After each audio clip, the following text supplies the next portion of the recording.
Israel के वज़ीर-ए-आज़म Benjamin Netanyahu Bharat के दौरे पर हैं, जिसे तारीख साज करार दिया जा रहा है। ये 15 साल में किसी भी इसराइली वज़ीर-ए-आज़म का पहला दौरा भारत है। 130 कारोबारी शख्सियात का वफ्द भी उनके हमरा है। तवक्को की जा रही है कि दोनों मुल्क आज़ाद तजारत के एक मुआहदे पर मुज़ाकरात करेंगे, जिस पर इसराइल एक अरसे से पेशरफ्त हासिल करने की कोशिश कर रहा है। दौरे के आगाज पर गुज़िश्ता रोज इसराइली वज़ीर-ए-आज़म ने नई दिल्ली में एक बिजनेस कॉन्फ्रेंस भारत के साथ मिलकर दुनिया के मुस्तकबिल पर काम करने की बात की, जबकि भारतीय वज़ीर-ए-आज़म ने इसराइली कंपनियों को भारत में सरमायाकारी की दावत दी। What we can do together is shape the future. We are your partners. And I came here to say today, Prime Minister Modi, thank you for believing in Israel the way we believe in India. India's development agenda huge. It presents a vast economic opportunity for Israeli companies. I invite more and more Israeli people, business and companies to come and work in India. इस दौरे की सियासी अहमियत और इसके बुनियादी मकासद क्या हैं, ये जानने के लिए हम बात करेंगे नई दिल्ली में हमारी नुमाइंदा रितुल जोशी से। रितुल, सबसे पहले तो यही बताइए कि दौरे का मकसद क्या है और 6 रोजा दौरा है, तो हाईलाइट्स क्या हैं? देखिए, मकसद 25 साल हो चुके हैं डिप्लोमेटिक रिलेशंस एस्टैब्लिश हुए भारत और इजराइल के बीच, लेकिन कभी भी दोनों की इस रिलेशनशिप को इतना ओपनली एक्नॉलेज नहीं किया गया जितना इस दौरान हम देख रहे हैं। जब 2014 में मोदी गवर्नमेंट पावर में आई थी, तब से ये माना जाने लगा था कि इजराइल बढ़ेंगी और इन बढ़ती नजदीकियों को एक ओपन प्लेटफॉर्म पर लाने की कोशिश आप इस दौरे को भी देख सकते हैं। और 6 महीने पहले ही खुद मोदी गए थे इजराइल, तो विद इन 6 मंथ्स वो लौट के अगर उनके प्राइम मिनिस्टर यहाँ पर आकर इस तरह से एक 6 रोज का दौरा कर रहे हैं, तो आप समझ सकते हैं कि किस तरह से इस रिलेशनशिप को ओपनली एक्नॉलेज किया जा रहा है। सबसे बड़े बिजनेस डेलीगेशन के साथ वो यहाँ पहुंचे हैं और दोनों देशों के बीच बिजनेस बढ़ाने की बात की गई है और 9 एरियाज हैं जहां पर एग्रीमेंट साइन हुए हैं, जो डिफेंस से लेकर बॉलीवुड तक उसमें उन एरियाज में शामिल है सारा। और सबसे बड़ी बात यह है कि जो डिफेंस डील है, जो डिफेंस कोऑपरेशन की बात 25 साल से वो पहले भी हो रहा था, लेकिन इस बार इतने ओपनली ये बात कही गई है कि क्यों ना दोनों देश मिलकर साथ काम करें, तो इसे भी एक पर्दे से बाहर लाने की कोशिश की जा रही है।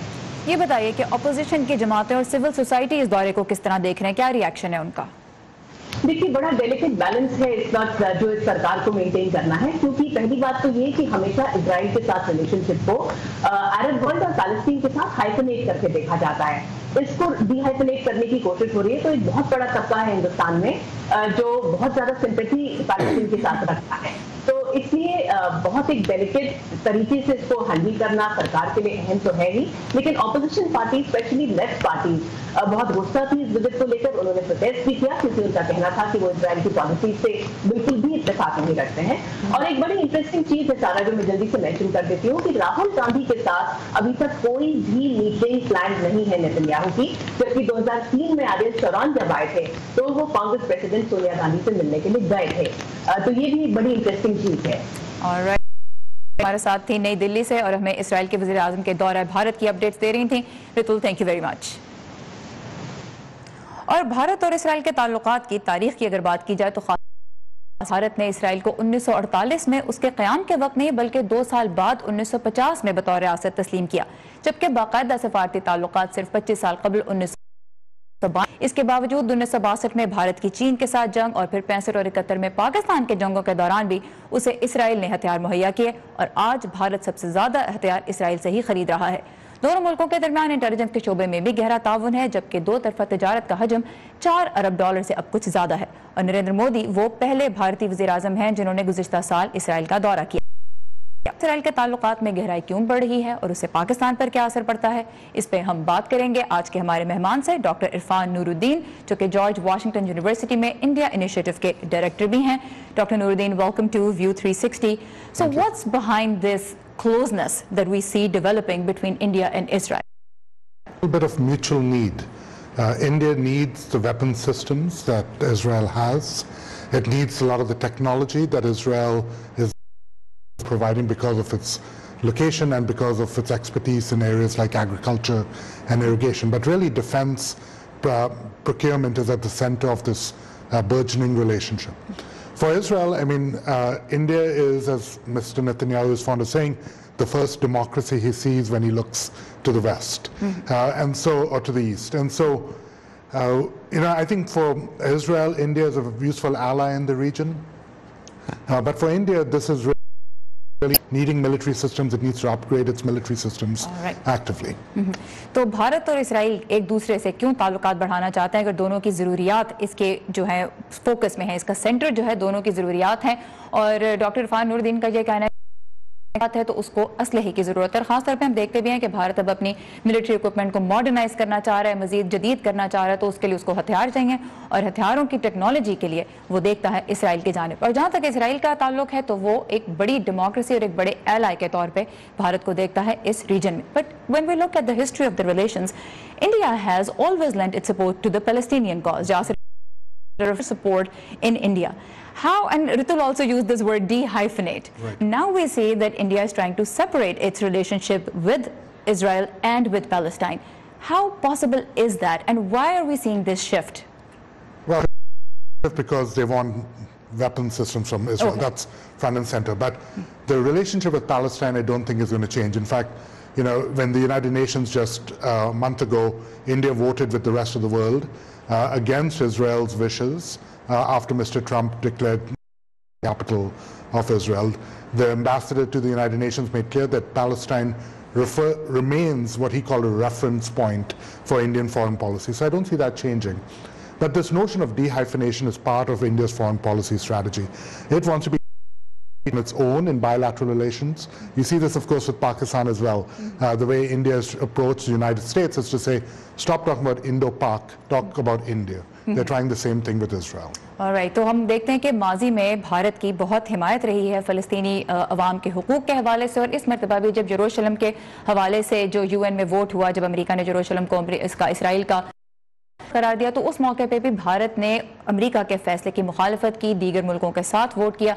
और भारत का अभी यही मौक़िफ़ है कि वो इन दोनों जो एंटिटी, उनके साथ इसराइल और फ़लस्तीन, उनके साथ अपने ताल्लुकात अलग अलग बुनियादों पर इस्तवार कर सकता है। उसके लिए अब भी फ़लस्तीन बहुत अहमियत रखता है, लेकिन चूंकि भारत के लिए इस वक्त डिफेंस टेक्नोलॉजी और वेपन्स टेक्नोलॉजी भी बहुत अहमियत रखती है, लिहाजा वो इसराइल के साथ भी अपने ताल्लुकात को बढ़ा रहा है।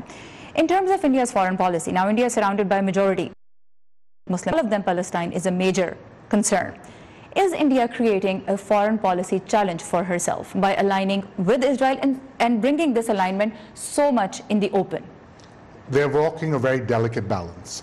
And it's less, in some ways, all the Muslim countries in its immediate vicinity than some that are further away. The Gulf countries of the Persian Gulf, the Arabian Sea, in which lots of Indian migrants work. But really Iran, which is one of India's largest exporters of oil, and on originally been willing to go against US wishes and has maintained a very friendly relationship. How India manages to balance both its desire to keep an open trading relationship with Iran while building a trading relationship with Israel, that's going to be the biggest challenge, I think, for India. But in the short run, I see this less as alignment than the desire to just buy and sell more goods and services, and again, once mainly military technologies with Israel. All right. तो जहाँ तक इस बात का ताल्लुक है कि भारत मुसलमान ममालिक के साथ उसकी सरहदें मिलती हैं, खित्ते के कई मुसलमान ममालिक हैं जिनके साथ उसके ताल्लुकात हैं, के साथ अपने ताल्लुकात भी जारी रखेगा और इन मुल्कों के साथ भी ताल्लुकात में तवाज़ुन रखेगा। तो डॉक्टर नूरुद्दीन का कहना है कि एक नाजुक सिचुएशन, एक नाजुक तवाज़ुन है जिसके ऊपर भारत को काम करना होगा। लेकिन भारत जहाँ तक इसराइल की बात को सेंटर में रखता है, और उसके अलावा ईरान की भी मिसाल ली जा सकती है कि ईरान के अमेरिका के साथ अच्छे ताल्लुकात नहीं और भारत के अमेरिका के साथ अच्छे ताल्लुकात हैं, इसके बावजूद वो ईरान के अपने ताल्लुकात को आगे बढ़ा रहा है। तो हर मुल्क को भारत इस वक्त अलग अलग तरीके से मैनेज करने की कोशिश कर रहा है। But when it comes to Pakistan, that is the $1 million question.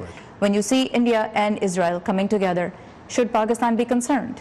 Pakistan's concerns, I think, are less directly about India and Israel than what I think is a growing isolation potentially for Pakistan on the world stage.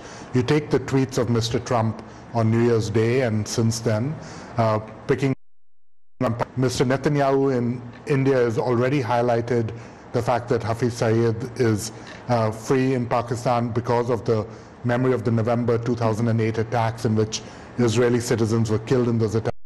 I think you're going to see this anti-terrorism angle used once again to isolate Pakistan, and I think that it is in that context that Pakistan should be concerned, less so about whether or not India and Israel grew closer.